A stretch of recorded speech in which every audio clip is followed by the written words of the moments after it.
आप जी का सौभाग्य है कि काल के दूतों ने परमात्मा के इस अनमोल धन को पाताल में डाल रखा था। यानी ये समझ लो कूड़े के ढेर में घना नीचे दबा रखा था। अब दास पे कृपा हुई, रजा मालिक कबीर भगवान का साथ दास के साथ है, तो अब ये धन आपके रूबरू हो पाया है। इतने संघर्ष के बाद सन 1994 में दास को परमात्मा ने आदेश दिया था, गुरुदेव ने, दीक्षा उपदेश और सत्संग करने का। और आज सन 2012 हो गया, लगभग 18 वर्ष हो गए संघर्ष करते ने। -0 से भक्ति को ऊपर उभारा है परमात्मा कबीर जी की दया से।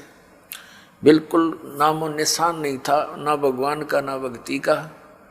परमात्मा के लिए तरफ सभी रहे थे। जैसे ये दास पहले हनुमान पुजारी था और मंगलवार का व्रत रखता था। सालासर एक मंदिर है हनुमान जी का, और उसमें इसी बूढ़ी सी मूर्ति रख रखी है। ये भगवान, अब हंसी आती है अपने कर्मों पे। काली सी मूर्ति में बना दी किसी ने, फिर देखा देखी जान लाएंगे, वहाँ धक्के खाया करते हम। बता, काल ने ऐसा जुल्म करवा रखा है। तत्व ज्ञान का तो नामो निशान मिटा दिया और कोरी बकवाद समाज में बरवा दी झूठे गुरुओं द्वारा। तो पुण्यात्माओं, या मेर हुई भगवान की। कहीं आप देखा करते 4 ईंटें लगा रखी, उस पर कुत्ते मुत्ते वहीं बैठे, वहाँ हम माथा टेकने जाएं और तेरा गजो भैया। कोई वहाँ से सारा दिन रो कर मर जाए, कोई नो कहने वाला नहीं क्यों रो रहा है पत्थर के आगे। तो इसलिए वक्त गुरु की आवश्यकता होती है, और उसके ज्ञान के आधार से भक्ति साधना करने से कल्याण हो जाता है। अब ये कितनी बुराई बढ़ गई शराब मांस तंबाकू की,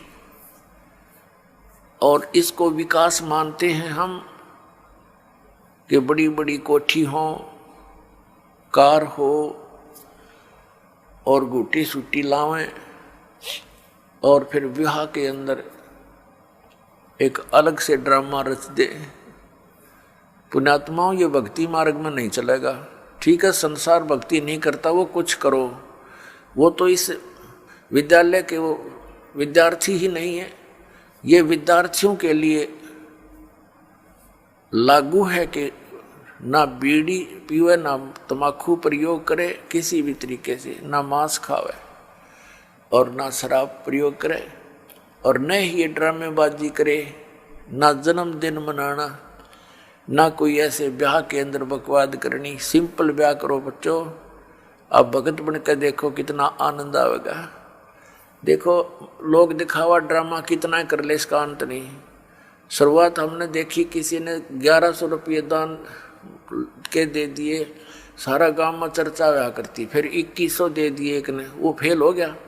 फिर एक ने 5100 दे दिए, वो फिर 21 वाला फेल हो गया। फिर एक ने 11,000 दे दिए अपनी लड़की के दान में, और एक मोटरसाइकिल दे दी, फिर कार दे दी।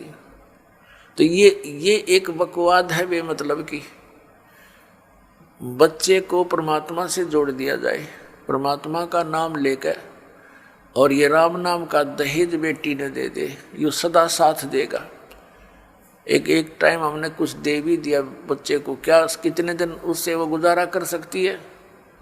और फिर गरीब की बेटी अमीर की बेटी को देखकर मायूस हो जाती है, उसको ना जाने कितना दुख होता है। तो इस तरह की ये बकवादें हमने समाज से खत्म करनी पड़ेंगी। खासकर भगत समाज को तो इसमें अग्रसर होना ही पड़ेगा। इस दास के संघर्ष में आपने सहयोग देना पड़ेगा। ये बिल्कुल गलत है, भक्ति बाधक है। जिसके 2-3 लड़की हो जाती, नींद आराम हो जाती है उस माता पिता की, और लड़की इसी कारण से हमारे लिए बोझ बन गई। एक गौ जैसी आत्मा होती है बेटी की। हमने खूब देखा है, बेटा और बेटी रोटी खा रही हैं, माता पिता कोई बोलता है बेटे को एक वो काम कर, वैसे भी कहा ये काम करिए, बेटा तो कहेगा को नहीं करता, और बेटी रोटी खा रही होगी नहीं, खाना छोड़कर उठ कर चल पड़ेगी, उस काम को करके आओगी।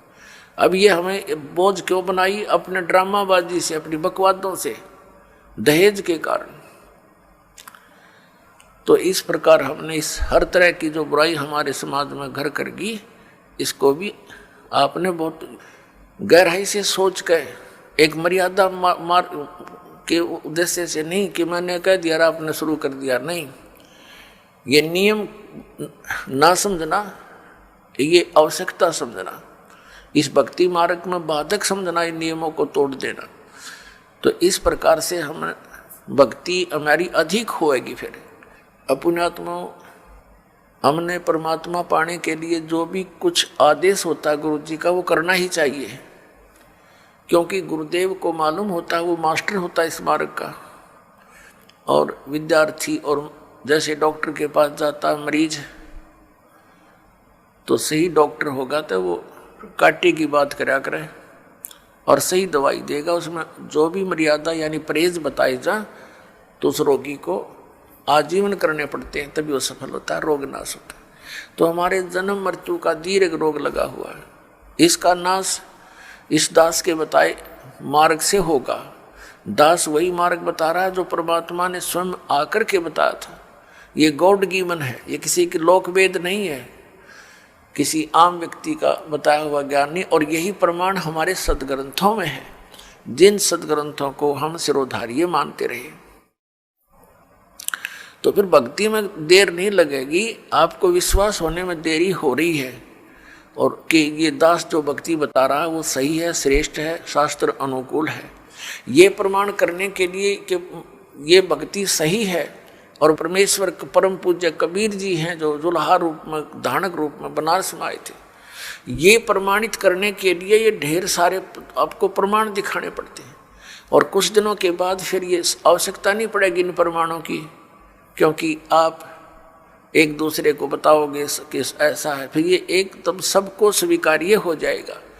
अभी तक तो किसी ने देखे नहीं, खोल के वेद देखी ना, गीता पढ़ी थी, समझी नहीं गीता जी में क्या लिखा है, पुराणों में क्या लिखा है, हम पढ़ते थे लेकिन समझ नहीं सके। अब हम समझन जोगे हो गए, अरीब खूब देखेंगे, कति दृढ़ होकर कहेंगे कि सचमुच कबीर इज गॉड, कबीर परमात्मा है, और यही भक्ति सही है, यही मंत्र श्रेष्ठ है, और सब बकवाद है। तो फिर आपसे सुनकर अन्य व्यक्ति भी इस बात पर विचार करेंगे, और कोई प्रमाणित कराना चाहेगा तो सदग्रंथ हमारे पास है, आप खुद भी उनका विश्वास दृढ़ करोगे। तो इस प्रकार ये पूरे विश्व में मालिक आदेश है, उनका निर्धारित समय है कि अब ये पूरे समय में, पूरे विश्व में एक ही भगवान रहेगा, एक ही ज्ञान रहेगा, और भक्ति विधि उस भगवान की एक है ही, वो अलग हो ही नहीं सकती। जैसे आम के पेड़ को, पौधे को बीजने के लिए आम का ही बीज प्रयोग करना पड़ेगा, दूसरा बीज आम का हो ही नहीं सकता। तो परमात्मा पाने के लिए जो मंत्र हैं, इनके अतिरिक्त कोई साधना है ही नहीं। बाकी तो बबूल के बीज अलग हैं, अन्य साधनाएं जो सिद्धियां प्राप्त करने की हैं वो अलग वस्तु है, उसकी हमें जरूरत नहीं। तो पुण्यात्मा, सबसे पहले हमने गुरु की आवश्यकता होती है। गुरु बिन माला फेरते, गुरु बिन देते दान, गुरु बिन दोनों निष्फल हैं, चाहे पूछो वेद पुराण। गुरु बड़े गोविंद से मन में देख विचार, हरि सुमरे वो रह गए, गुरु सुमरे होवे पार। गुरु बड़े गोविंद से मन में देख विचार। अब परमात्मा कहते हैं गुरु गोविंद दोनों खड़े, काके लागू पाए, बलिहारी गुरु अपना, जिन गोविंद दियो मिलोय। 7 द्वीप 9 खंड में गुरु से बड़ा ना कोई, करता करे न कर सके, गुरु करे सो होवे। सतगुरु के उपदेश का लाया एक विचार, जय सतगुरु मिलते नहीं जाते नरक द्वार।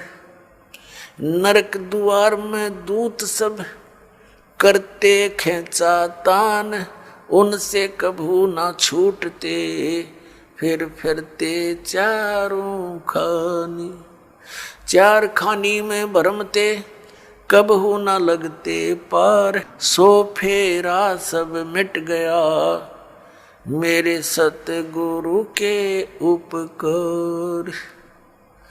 सात समुद्र की मसी करूं लेखनी करूं बन राय, धरती का कागज करूं गुरु गुण लिख्यो न जाए। गुरु गोविंद कर जानियो रहियो शब्द समाए, मिले जब दंडवत बंदगी नहीं पल पल ध्यान लगावे।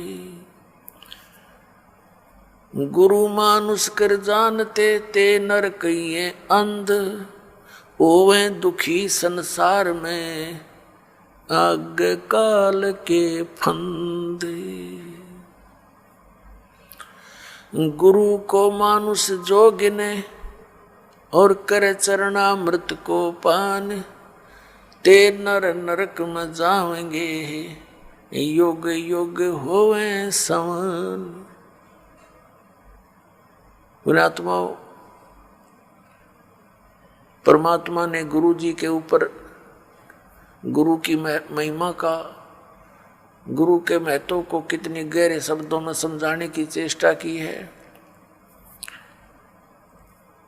पुण्यात्माओं, परमात्मा कहते हैं कबीर हरि जय रूठ जा, गुरु की शरण में जावे।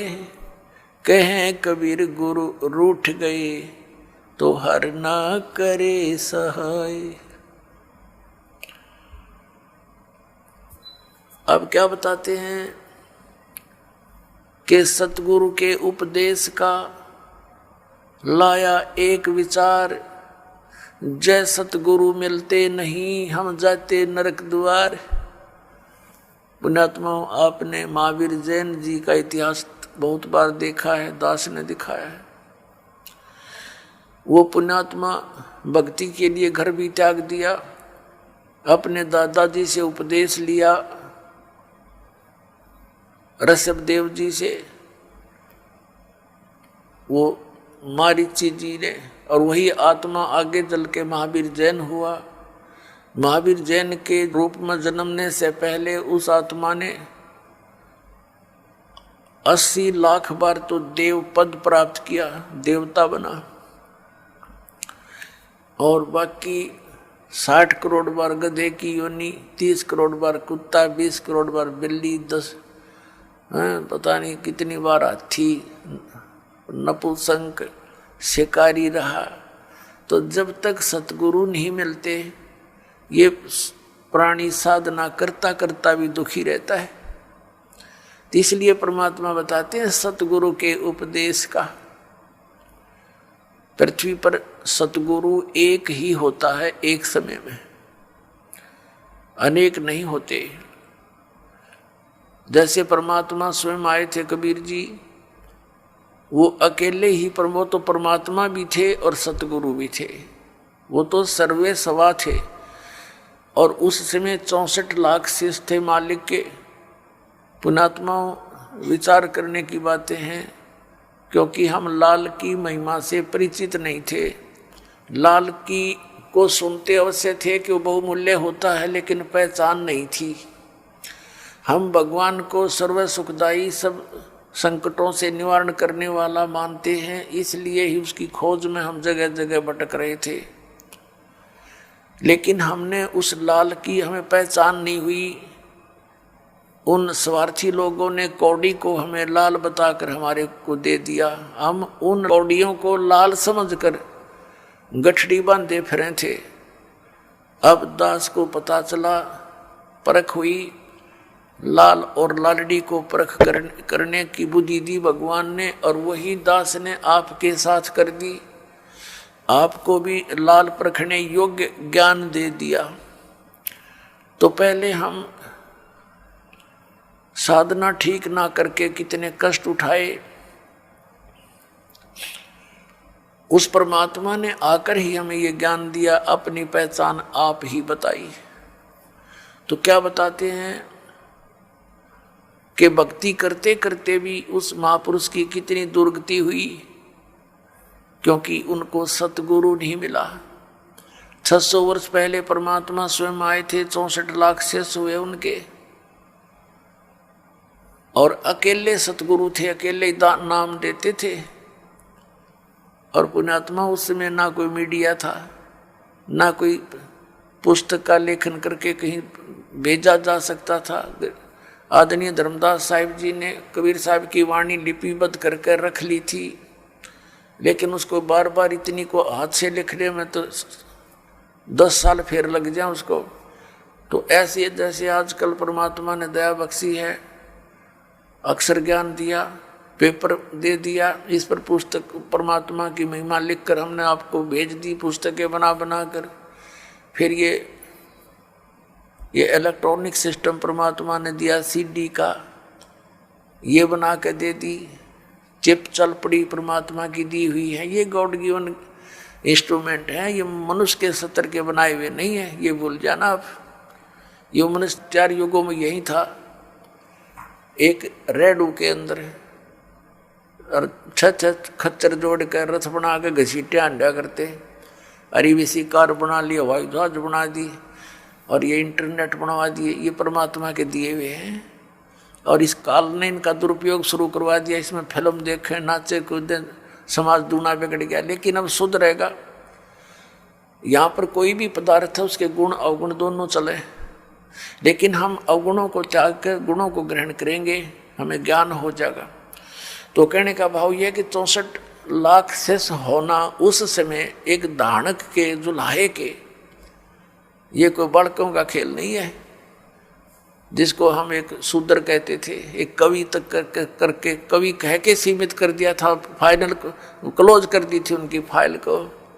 अब वह फाइल फिर खुली उस भगवान की, वो परमात्मा है, हमारे पिता हैं। तो सतगुरु एक ही होता है, तो वो परमात्मा स्वयं सतगुरु भी थे और वो परमेश्वर भी हैं। सतगुरु की भूमिका भी उन्होंने की, वो जगत गुरु भी वही हैं। और फिर उनका कृपा पात्र, उन्हीं के ज्ञान से युक्त, उनके आदेश अनुसार फिर सतगुरु वही भेजते हैं। तो उस परमात्मा ने स्वयं कहा कि गरीबदास जी वाले पंथ में, 12वें पंथ में आगे चल के मैं स्वयं आऊँगा और धर्मदास इस सारे अज्ञान को हटाऊँगा। अब परमात्मा ने हो सकता है दास को किस इस योग्य देखा होगा, तो अपने कुत्ते को छोड़ दिया भौंकने के लिए, अपने बच्चों को, धनियों को जगाने के लिए। तो ये परमात्मा का किया हुआ काम है, आम जनसाधारण का ना समझना बच्चों, और इसका लाभ उठाओ, आप भी उठाओ, औरों को भी जगाओ जो गहरी नींद में सोए पड़े हैं और काल के दूतां के फंसे पड़े हैं, प्यार के साथ। क्योंकि काल ने कहा था कि ऐसे उल्टे रंग में रंग दूंगा, जब तुम्हारा मोक्ष समय आवेगा कलयुग में, उससे पहले सब नकली पंथ चला दूंगा तेरे नाम से, कबीर नाम से और सतलोक सचखंड के नाम से, और उनमें इतना अज्ञान ठोक दूंगा। तेरा संदेश वाहक जब आएगा तब तक तो वो वकील बन जाएंगे उस अज्ञान के और कतई नहीं मानेंगे। परमात्मा ने कहा था कि हमें मनाना आता है, उस समय शिक्षित करूंगा। परमात्मा ने कहा था, उस समय सोचा, बता दिया था धर्मदास को कि अभी तू चुप रहना, इसको जिक्र ना करना। सबको शिक्षित किया दाता ने, ये इंटरनेट प्रोजेक्टर बनवा दिए, दूर बैठे आप देख सकते हो क्या बोला जा रहा है, क्या लिखा है सदग्रंथों में, सामूहिक तौर पर सीडी के माध्यम से, टीवी के माध्यम से। तो ये परमात्मा का किया हुआ कार्य है। और पहले परमात्मा स्वयं एक दिन में हजार हजार जगह प्रकट हो जाते थे, क्यों तो भगवान है, वो तो जो चाहे सो कर सकते हैं। तो इस प्रकार परमात्मा ने हमें जगाया, सत ज्ञान दिया, वही दिया हुआ ज्ञान आज दास आपके समक्ष रख रहा। तो प्रसंग चल रहा है कि सतगुरु के उपदेश का लाया एक विचार, जय सतगुरु मिलते नहीं हम जाते नरक द्वार। पुण्यात्मा, इन वचनों को गणी गहराई तो सुना करो, इनको हृदय में जाने दो कानों के माध्यम से। जब तक बच्चा दवाई को अंदर नहीं जाने देगा वो काम के करेगी, होठों पर ही डाल दे, बार थूक देता है, सुनता नहीं है।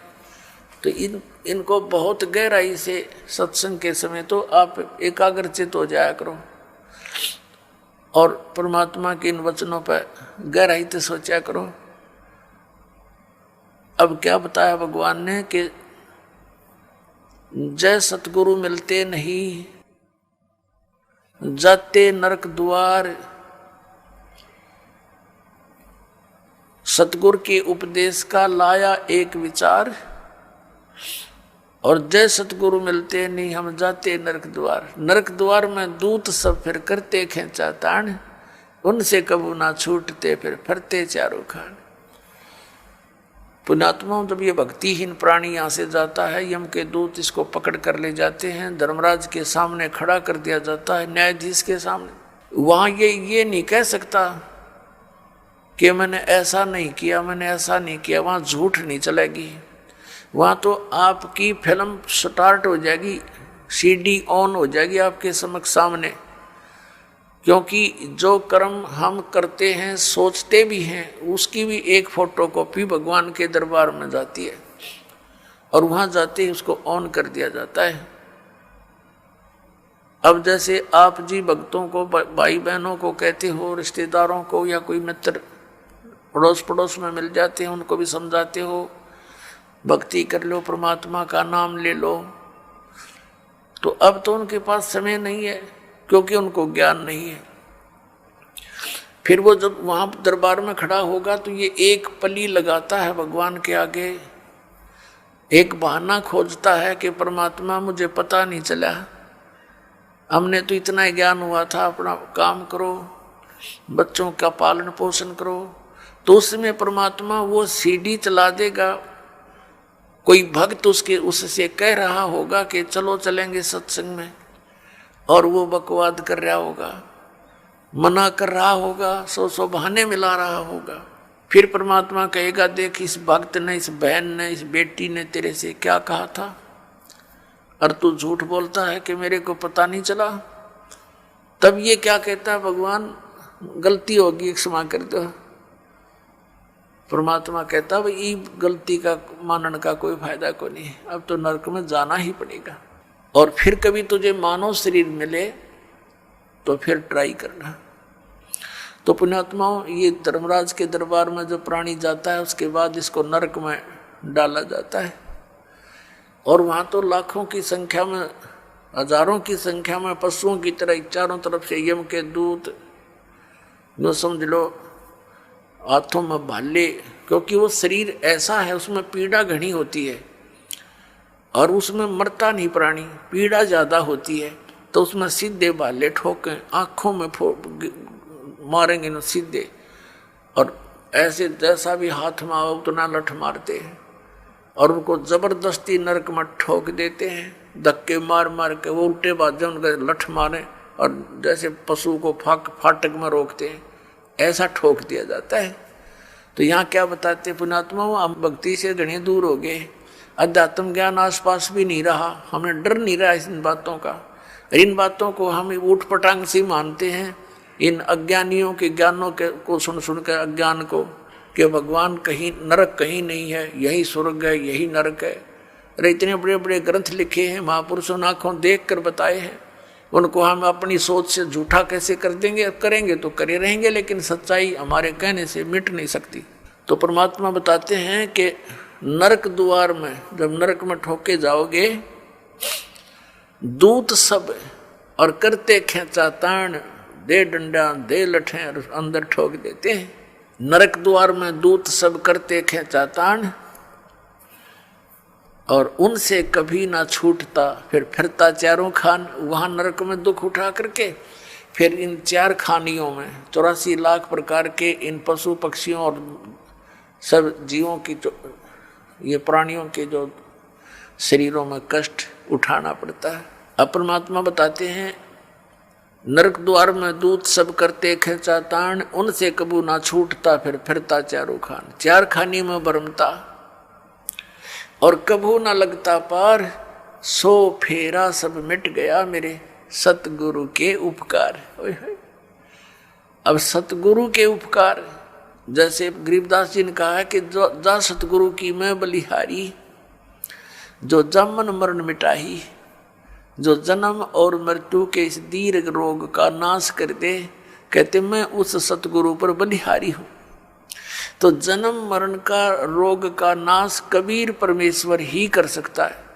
और कबीर परमेश्वर जिस भी अपनी आत्मा को दास को यहाँ भेजता है अपना सामर्थ्य देकर, तो यह उसके द्वारा परमात्मा ही करवाता है। अन्य ना तो किसी भगवान की भक्ति से ये जन्म मरण का रोग नाश हो सकता। यदि हम श्री राम श्री कृष्ण अर्थात विष्णु जी इनकी पूजा करके चाहें कि हमारा जन्म मरण का रोग कटे, ये नाशवान इनकी जन्म मृत्यु स्वयं होती है।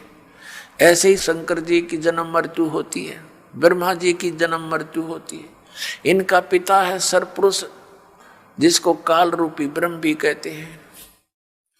जो गीता बोल रहा है श्री कृष्ण जी में प्रवेश करके, वो स्वयं स्वीकारता है। गीता जी अध्याय नंबर 4 के श्लोक नंबर 5 और 9 में, अध्याय नंबर 2 के श्लोक नंबर 12 में, गीता जी अध्याय नंबर 10 के श्लोक नंबर 2 में ये कहता अर्जुन तेरे मेरे बहुत जन्म हो चुके हैं, तू नहीं जानता मैं जानता हूं। तो इससे सिद्ध है कि इस ब्रह्म की पूजा करने वाला भी जन्म मरण के रोग से नहीं बच सकता। और ब्रह्म की साधना ब्रह्म पुजारी गुरु से ही लेनी पड़ती है। उस गुरु की शरण में जाने से भी जन्म मृत्यु का रोग नहीं कट सकता। और जब तक जन्म मृत्यु का रोग नहीं कटेगा हम शांति नहीं हो सकती। गीता ज्ञानदाता 8वें अध्याय के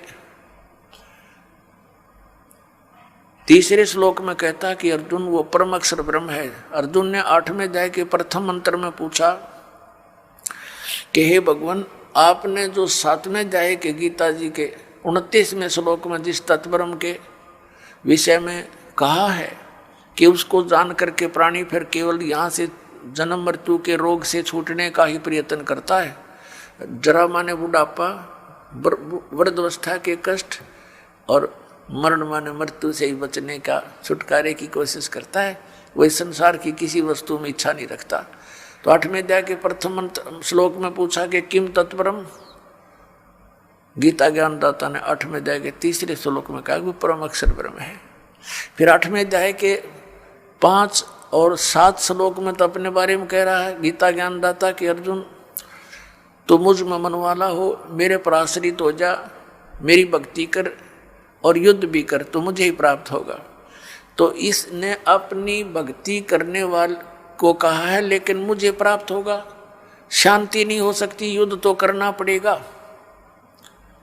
8वें अध्याय के 8, 9, 10 में कहा है कि उस परम अक्षर ब्रह्म की साधना करने वाला प्राणी उसके पास चला जाता है। 15वें अध्याय के 1 से लेकर 4 में कहा कि तत्वदर्शी संत की पहचान बताई है और उसके पश्चात वो तत्वदर्शी संत मिल जावे, सतगुरु मिल जावे, उसके पश्चात परमेश्वर के उस परम पद की खोज करनी चाहिए जहाँ जाने के बाद साधक फिर लौटकर कभी संसार में नहीं आते। 18वें अध्याय के 62 में और 66वें श्लोक में कहा कि अर्जुन तू सर्वभाव से उस परमेश्वर की शरण में जा, उस परम अक्षर ब्रह्म की शरण में जा, उसकी कृपा से ही तू परम शांति को और सनातन परम धाम को प्राप्त होगा। और ऐसे ही 18वें अध्याय के 66वें श्लोक में कहा कि सर्वधर्मान प्रीतज माम, मेरे सतर की जो साधना है, जैसे 8वें अध्याय के 13वें श्लोक में गीता ज्ञानदाता कहता है कि ओम इति एकाक्षरम ब्रह्म विवहारण माम अनुसमरण ये प्रयाति तजंदेहम सयाति परमाम गतिम। मुझ ब्रह्म का एक ओम मंत्र है और ओम से होने वाली जो परम गति है उसको वही प्राप्त कर सकता है जो अंतिम श्वास तक ओम का ही जाप करता हुआ शरीर त्याग कर जाता है।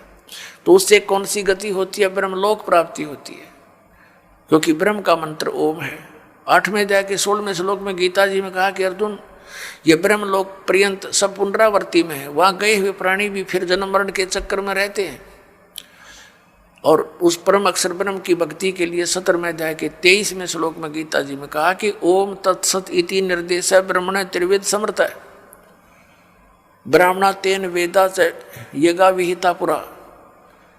सच्चिदानंद घन ब्रह्म के पाने की 3 मंत्र का निर्देश है। ओम तत्सत, ओम ये ब्रह्म का है, तत् ये अक्षर पुरुष का है। गीता जी अध्याय नंबर 15 के श्लोक नंबर 16 और 17 में 3 पुरुष हैं, एक सर पुरुष, एक अक्षर पुरुष, एक परम अक्षर पुरुष।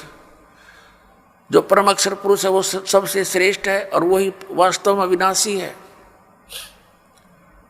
अन्य सर पुरुष और अक्षर पुरुष को नाशवान कहा है और उसके उनके लोकों में जितने प्राणी हैं वो भी नाशवान है। तो उनकी भक्ति से तो मोक्ष हो ही नहीं सकता।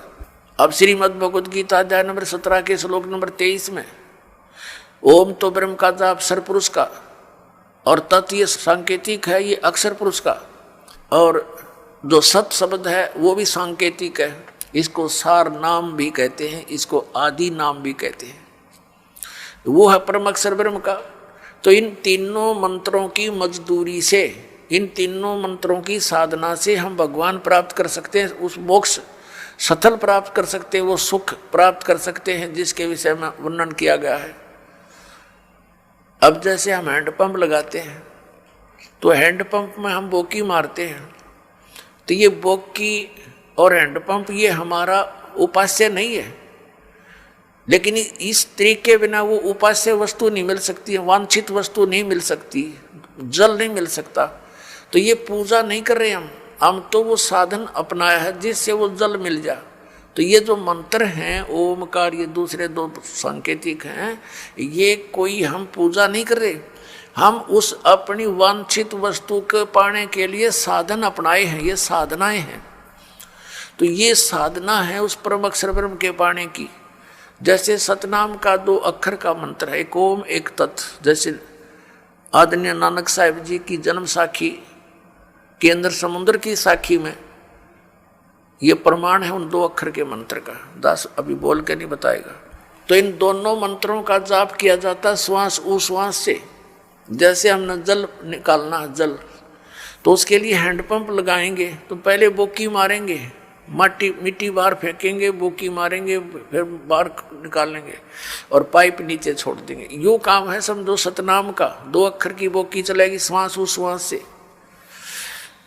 अब ये सतनाम, ये बोकी ने अपना काम कर दिया, जल तक पहुंचा दिया, लेकिन बाहर जल नहीं प्राप्त हुआ। उसके लिए एक और आइटम लगाना पड़ा है, हैंड पंप, ऊपर मशीन बोलते हैं उसको, और फिर उसकी पूजा करनी है, उसको भी ऐसे हिलाना है, प्रैक्टिस करनी है, जब वो जल निकलता है। तो ऐसे ही केवल सतनाम प्राप्ति से भी मोक्ष नहीं, सार नाम नहीं मिलाता है, वो जल मिले नहीं। सार नाम समझो हैंडपंप का ऊपर का वो मशीन है। तो ये मशीन उसी समय लगी हुई सक्सेस होगी जब वो पाइप पूरी जल तक पहुंच चुकी होगी। बीच में अगर कोई कहे हैंडपंप लगा दे, मशीन फिट कर दे, मिस्त्री कभी नहीं करेगा। तो ये दास आपको ये सब व्यवस्था बता रहा है, ये आपने करनी है, मजदूरी करनी है इसकी। और जब सारनाम का समय आएगा, आपकी पाइप पहुंच जाएगी जल तक के आसपास, तो फिर हैंडपंप यानी सारनाम आपको दिया जाए। तो इस प्रकार हम ओम, उस परम अक्षर ब्रह्म के पाने का ओम तत्सत, ये 3 मंत्र का जाप है। ओम ये ब्रह्म का है, तत् ये अक्षर पुरुष का है, उसको परब्रह्म भी बोलते हैं, और सत ये परम अक्षर ब्रह्म का, इसको पार ब्रह्म कहते हैं। पार ब्रह्म, एक परब्रह्म एक पार ब्रह्म। ब्रह्म तो ये सरपुरुष है, ये काल भगवान 21 ब्रह्मांड का स्वामी। अक्षर पुरुष इसको परब्रह्म कहते हैं, ब्रह्म से नेक्स्ट भगवान, पर यानी दूसरा। और इससे ऊपर पार ब्रह्म माने सबसे परले पार का, सबसे ऊपर वाला, वो पार ब्रह्म होता है। जैसे आप संतों की वाणी में पार ब्रह्म शब्द सुनते हो, वो परब्रह्म के लिए नहीं है, वो पार ब्रह्म यानी उस सत्य पुरुष की तरफ संकेत है, परम अक्षर ब्रह्म की तरफ संकेत है। तो जैसे तो उस परमात्मा के पाने का फिर 3 मंत्र का जाप है। ओम तत्सत, तो इस प्रकार हम उस परमात्मा को पाएंगे। कैसे पाएंगे? गीता जी अध्याय नंबर 18 के श्लोक नंबर 66 में कहा है, इस गीता ज्ञानदाता ब्रह्म ने सर्वधर्मान परित्यज माम एकम शरणम व्रज अहम तवा सर्व पापे भ्या मोक्षामि मा शुच। ये क्या कहता है कि मेरे सत्तर की जितनी पूजाएं हैं वो मुझ में छोड़ दे, मुझे दे दे मेरे सत्तर का जो तूने मजदूरी करी है, फिर मैं तुझे यहां से जाने दूंगा नहीं। तू मेरा बंधक मजदूर है और मेरा कर्ज उतार दे, फिर तू उसकी शरण में जा। एकम, एकम माने जिसके बराबर दूसरा ना हो, अद्वितीय, जिसके समान दूसरा कोई शक्तिशाली भगवान ना हो, उस एकम शरणम व्रज, उसकी शरण में जा। हरिन अज्ञानी हमारे धर्मगुरुओं ने अनुवाद करता है, ऋषि मंडलेश्वर ने अनर्थ कर रखे गीता जी में, अनुत्तम मान्यता थी उत्तम बता रहे हैं। ये देखिए ने व्याकरण बदल डाली अपनी अज्ञानता के कारण। और व्रज माने जाना होता है, ये आना बोलते हैं, आना लिखा हुआ अनुवाद कर रखा है। इंग्लिश का वर्ड है गो, और गो माने जाना होता, आना तो हो ही नहीं सकता। ये तो मूर्ख, अगर कोई उस सेंटेंस को ना समझ कर उसका अर्थ आना कर रहा है तो वो बिल्कुल अज्ञानी व्यक्ति है, वो आशय को समझा नहीं, उस प्रकरण के आशय से वो परिचित नहीं है। अब ये जैसे गीता जी अध्याय नंबर 2 के श्लोक नंबर 7 में अर्जुन स्वयं स्वीकार रहा कि मैं आपकी शरण हूं, आप मेरे गुरु हो, मेरी बुद्धि काम नहीं करती, मुझे निर्णायक ज्ञान दो, मैं आपकी शरण हूं। अब यहाँ फिर नो कहो है कि मेरी शरण में आ जाओ, उसकी शरण तो पहले कह रहा है मैं तो तेरी शरण खड़ा हूं, और सब धर्मों के कर्मों को मुझ में छोड़कर मेरी ये शरण में आ जा। अकल देखो इनकी, इन्हें बहुत सी जगह ऐसे अनर्थ कर रखे जहां ये समझ नहीं सके। तो ये ओम नाम का जाप इसको दे देंगे काल को, ये हमें यहाँ से जाने देगा, नो ड्यू सर्टिफिकेट लिख देगा ये। लेकिन ये तब लिखेगा जब गुरु साथ होगा, नहीं तो आपको बहका करके यहीं अपने नकली सतलोक, नकली अलखलोक, अगमलोक, इसने ब्रह्मलोक में बना रखे हैं धोखा देने के लिए, वहां पटक देगा ठाक है, और वहां जीवन बर्बाद करा के कितने युगों के बाद फिर जमीन पर पटकेगा, सारा काम रह गया बना बनाया। तो सतगुरु की आवश्यकता आपके साथ रहेगी अंतिम सांस तक। तो जैसे अब प्रसंग चला है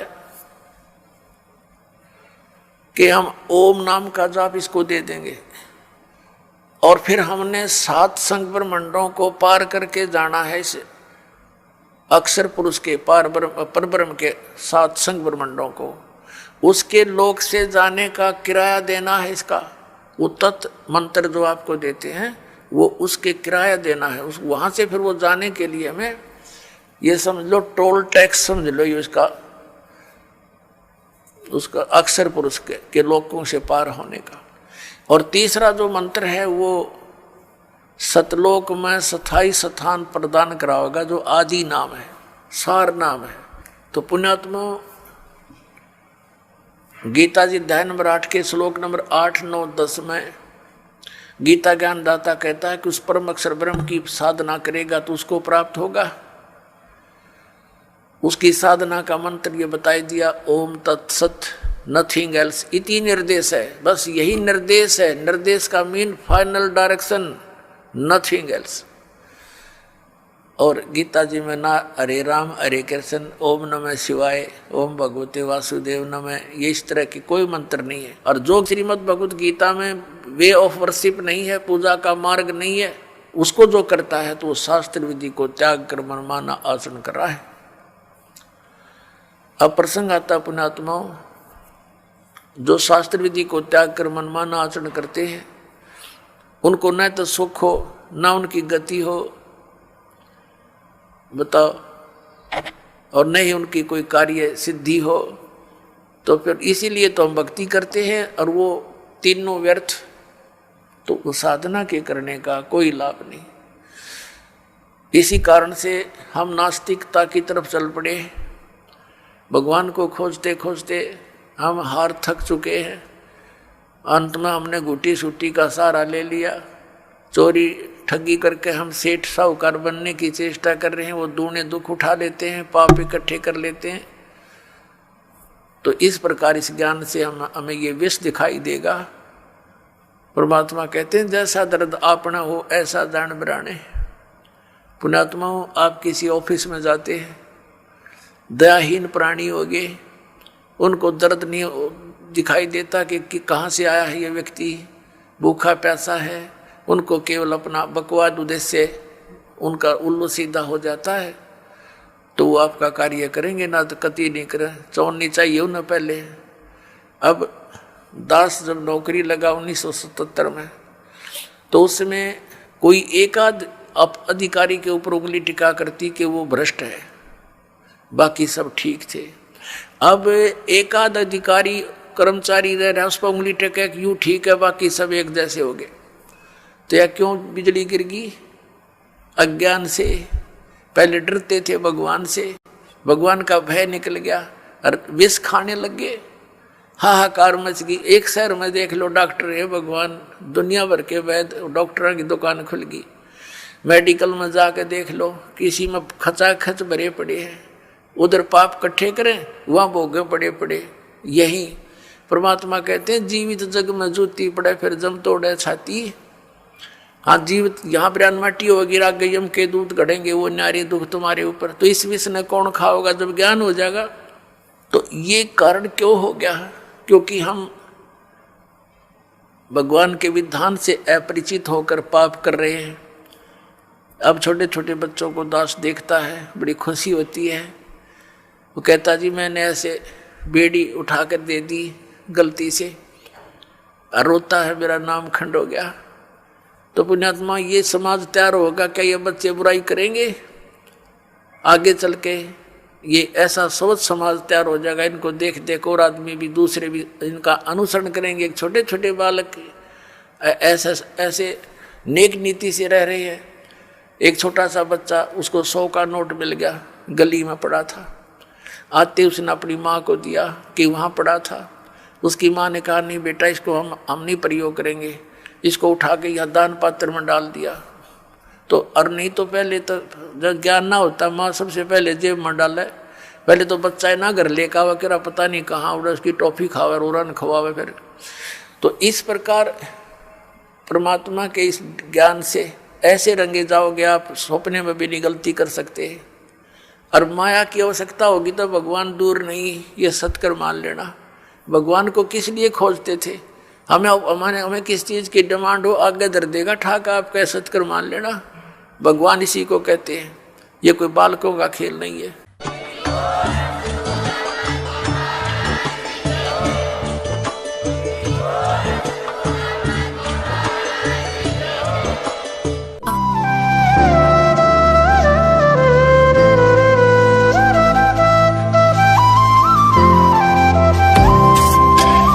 सत्सही